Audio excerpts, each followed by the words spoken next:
அநேகர் சொல்லுவாங்க, ஜெபிப்பீங்களா, நீங்கள் வீட்டில் ஜெபிப்பீங்களான்னு சொல்லி கேட்டால், ஆமாம் நாங்கள் குடும்பமாக ஜெபிப்போம், வேலைக்கு போகும்பொழுது நாங்கள் சேர்ந்து ஜெபித்துட்டு போவோம், நாங்கள் படுக்கைக்கு போகும்போது குடும்ப ஜெபம் செய்வோம். அது ஒரு பக்கம். ஆனால் இன்னொரு காரியத்தை விரும்புகிறார், என்ன தெரியுமா? ஹல்லேலூயா, ஒருவனும் உன்னுடனே வரக்கூடாது. ஹல்லேலூயா, ஆண்டவர் அந்த க்ளோஸாக உங்களிடத்துல பேச விரும்புகிற அந்த நேரம், ஹல்லேலூயா, அது விடியற் காலை. ஹல்லேலூயா, அது மாத்திரமல்ல, அங்கே போடப்பட்ட இருக்கிறது ஆடு மாடு மேயவும் கூடாது. ஹல்லேலூயா. இதை குறித்து என்னுடைய தாயார் அழகா ஒன்று சொல்லுவாங்க. அந்த காலத்துல வீடுகள்லாம் ஆடு மாடுகள்லாம் இருக்கும். இந்த காலத்துல என்ன இருக்கு சொல்லுங்க பார்க்கலாம்?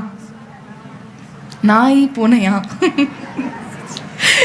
பிரியமானவர்களே, ஆடு மாடு மேயவும் கூடாது என்பதற்கு இந்த காலத்தில் நம்ம சொல்லணும் என்று சொன்னால் என்ன தெரியுமா?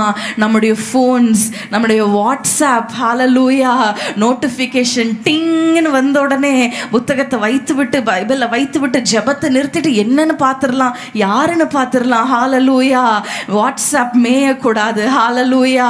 இன்னொரு காரியம் பார்க்கும் பொழுது, பிள்ளைகள்லாம் எழும்பிட்டா அவங்கள பார்த்து கொண்டே இருக்கிறது தான் நமக்கு கரெக்டாக இருக்கும் இல்லையா? அவங்கள கவனிக்கிறது, அவங்களுக்கு ஸ்கூல்ல அனுப்புறது, அவங்களுக்கு சமைக்கணும், அதுக்குள்ள ஏதாவது அவங்க நோண்டி ஏதாவது பண்ணிடுவாங்க. எனக்கு 2 வயது மகன், அவன் எழும்பிட்டானா என்னால் ஒரு வேலையும் செய்யவே முடியாது.